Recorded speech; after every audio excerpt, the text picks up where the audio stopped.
Part of what we're want to accomplish today is to do a training that initially allows you to get comfortable with bringing exporting into the economic development conversation. So to be a little bit more comfortable by providing you with an overview of what's happening in Oregon around exports, but so you could also convey to your companies some confidence to them that exporting is not a unique thing to the big guys in the state. And the way we've laid out the training is to really provide you with an overview on exporting, then a little bit of an analysis from David Cole and my colleagues in Business Oregon and the SBA on what your clients face with regard to learning about exporting and knowing what they need to know to be successful. So we sort of set up the questions, and then we'll provide in the very last piece, part 4, sort of the product placement in terms of what are the answers, what are the services available to provide the answers to the questions that we've set up, and what are the agencies and the contacts that can assist you with assuring your clients' success. In terms of a quick overview on what's happening with exporting, Oregon exported about $18.3 billion in 2012, about the same level as 2011. Just for a apples and oranges comparison, Oregon's GDP is roughly about $130 billion. So it is apples and oranges, but it gives you an example. GDP is the overall economic activity, but at 18 to 20 billion in exports, you realize how important a piece exporting is in terms of our business activity. Our top 5 markets: Canada, China, Malaysia, Japan, and South Korea. When you look at Oregon's exports, you need to factor in the Intel factor. So Intel is probably responsible for ballpark 40% of our export volume. So China, maybe 60% is Intel. Malaysia, over 90%. Costa Rica, as an example, is in the top 10, but primarily because there's a fab there, an Intel fab. Looking at markets like Canada, Japan, South Korea, our shipments are a little bit more diversified, so you get a better feeling for the range of products we produce, whether it's transportation equipment out of Freightliner, Greenbrier, a full range of agricultural products, industrial electronics equipment, whether it's smart grid products all the way to semiconductor production equipment. Or the types of products that we're shipping: semiconductors, high-tech manufacturing equipment. So if you haven't heard of ESI or Tektronix, an example of some of those types. Soybeans, a recent huge increase to Asia, wheat, industrial electronics, and medical equipment. We are what I call an intermediate product economy. We make a lot of things that go into things. So in terms of what they call terms of trade, we ship out Intel semiconductors, which may come back in personal computers. A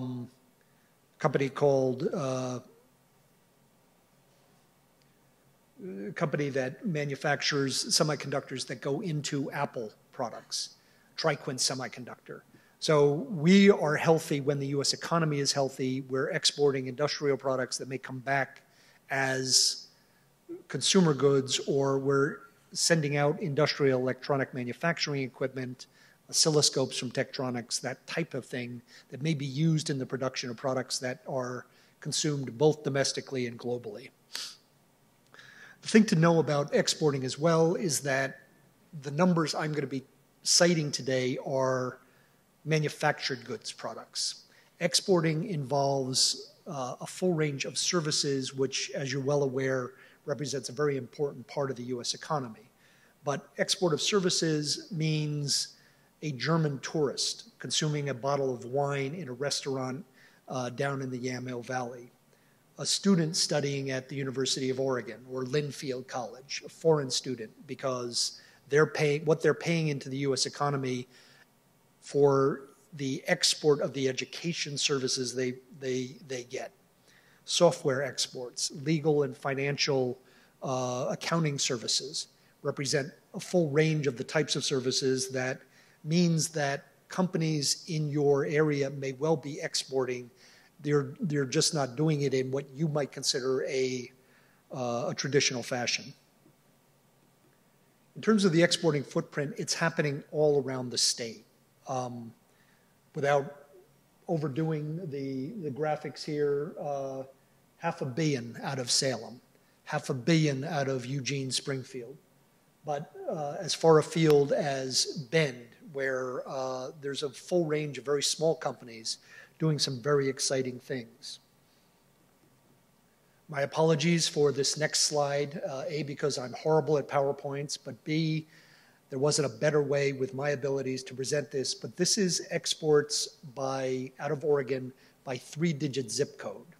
And you can see from the map that even a place as isolated as, at least from our view, Burns, is producing $4 million in probably some type of agricultural export.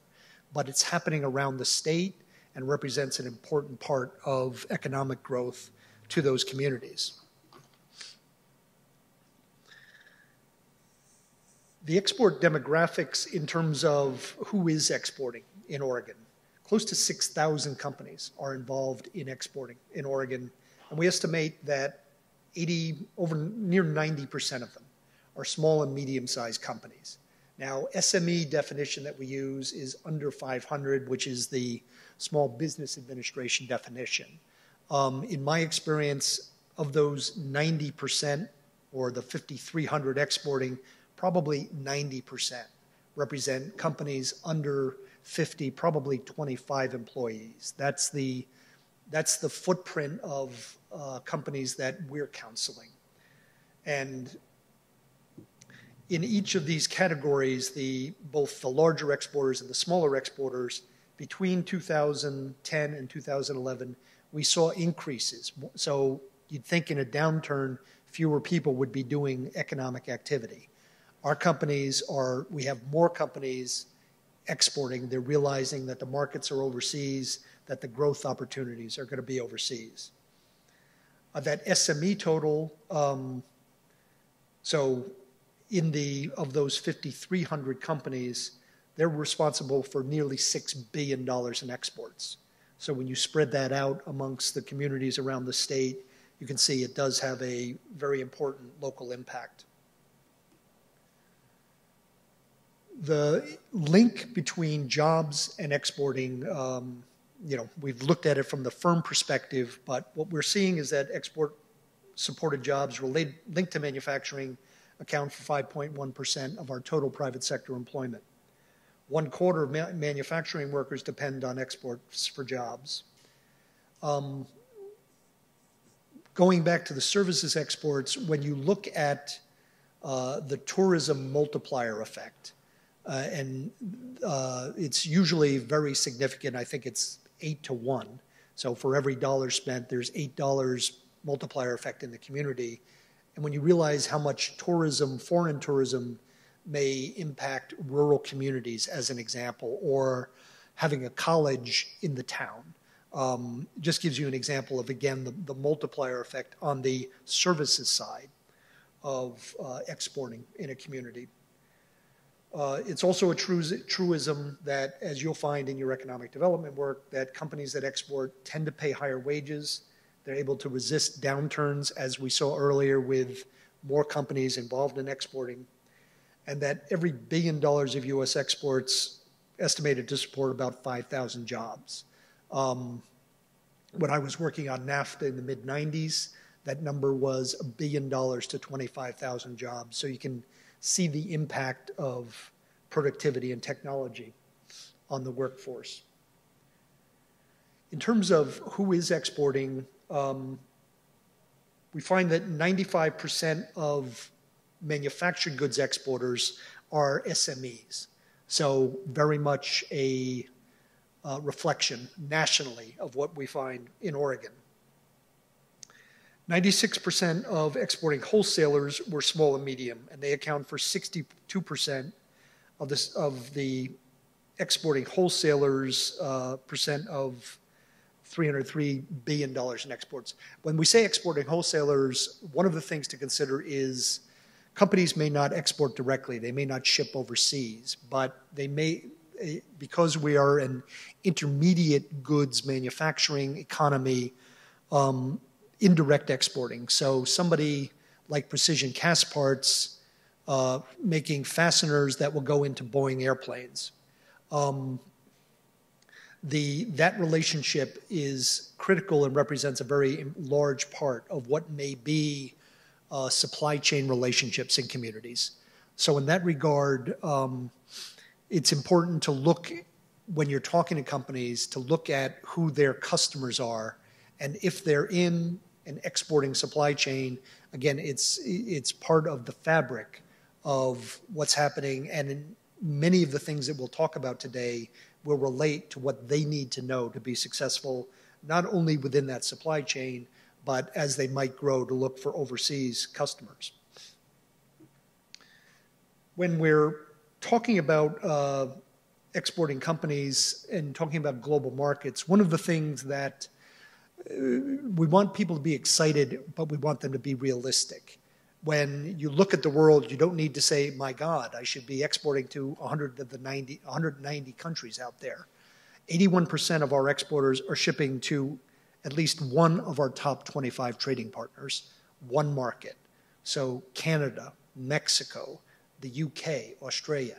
That's okay. Get comfortable in the easier markets and then expand. China, not the first place you need to go to. There are challenges in many of the what might be the most exciting markets that you're reading about. China, India, Brazil, Russia, the BRICS look very exciting. They're not places to be treading as a new to export or a relatively unsophisticated exporter.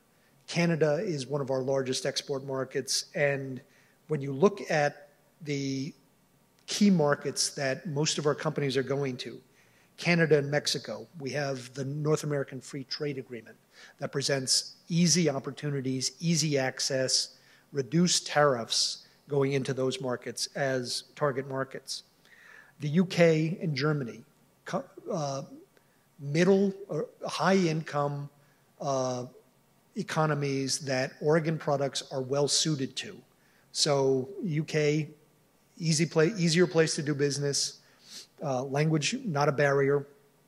Germany, most Germans speak better English than I do. So again, comfortable places to do business, very receptive to Oregon products. And then lastly, Australia, another place, language is not a barrier, another market in which we have a free trade agreement. So easier access, better place to look. Among our top 25 export trading partners, looking at Australia, an FTA, Turkey, a new, very exciting market, some challenges, but a good market. Chile, good market, free trade agreement with them. The Netherlands, very exciting place to do business, not only because it's easy in terms of language. The Dutch actually prefer to speak English very much when talking to actually any foreigners, but also the best place to enter Europe. Very easy to get in and centrally located to get your product elsewhere throughout the EU. Now, when we're talking about exporting, what we'd like you to do as economic development officials is to help the company understand what can be involved in exporting. So really, one of the things that you'll hear more about from my colleague speakers today is the company commitment and internal awareness. Companies can get very excited about exporting, but that excitement needs to pervade the company on the one hand and then needs to translate into commitment. So you might have a young salesperson right out of college, very excited about going into the market, about going into foreign markets. The CEO is very excited about sending him that way, taking advantage of that energy. But if the CFO is insisting on as a company policy, payment in advance, getting paid in advance. You're not going to go very far. If your shipping guys don't know what's involved in shipping overseas, you're not going to go very far. Yeah, you can use FedEx, you can use UPS, but if you want to encourage exporting as a company strategy, you need a little bit deeper commitment and some training up. Challenges that companies face as they're looking beyond internal, now external. What's the marketing know-how? What kind of foreign information, what kind of market research and contacts do they need to be successful?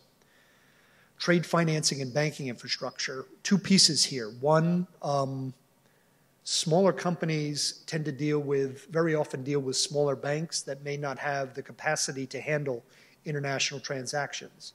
You'll hear from Jeff Deese about very exciting products that are suited to small banks and make exporting much more comfortable in terms of credit committees and that type of thing. But the relationship between the engagement of the CFO in supporting a transaction and the bank and the bank's capacity can be critical. The other thing is, as you move outside of Portland, the trade infrastructure for banks, smaller community banks, may not have relationships that can support international transactions. So it may well be that a comfortable CFO relationship with the local community bank, because they've gotten full service, doesn't necessarily translate into supporting an international transaction. But you'll hear a little bit more about that. Regulatory information and compliance capacity. You'll hear about using freight forwarders to get products overseas, but one of the things they can also do is assist with what are the regulatory issues I need to know. So if I require FDA approval here, I may need an equivalent overseas. Usually having FDA approval here will help you get into markets, but knowing what you need to know before you're shipping, before you're actually going deep into the market is very important. Lastly, transportation, shipping infrastructure, and contacts. Again, the role of the freight forwarder, but if you have a big product and you need to get it overseas, what's the time frame? How am I going to ship it? How am I going to support it once it's over there? And knowing how to do that and thinking about it in front of a sale will be critical to export success. Why you're here today is really to help assist companies with their curiosity, help them grow through exporting as part of their economic development strategy. And those are the questions that we're here to answer. Why we're here today. Synergy. My slide makes fun of what synergy is really all about. We'll get together, you do all the work. That's not what it's about. What we want to do is provide you with enough information today to be dangerous. But moving forward, we want to be able to be a referral for your clients or work with you in a co-counseling relationship. We've done this around the state with SEDCOR, Eugene Chamber. We co-counsel with my colleagues from SBA, Business Oregon, PDC here today. But we're looking really for an ongoing relationship if it makes sense for you to support your clients and their success in international trade. Thanks very much.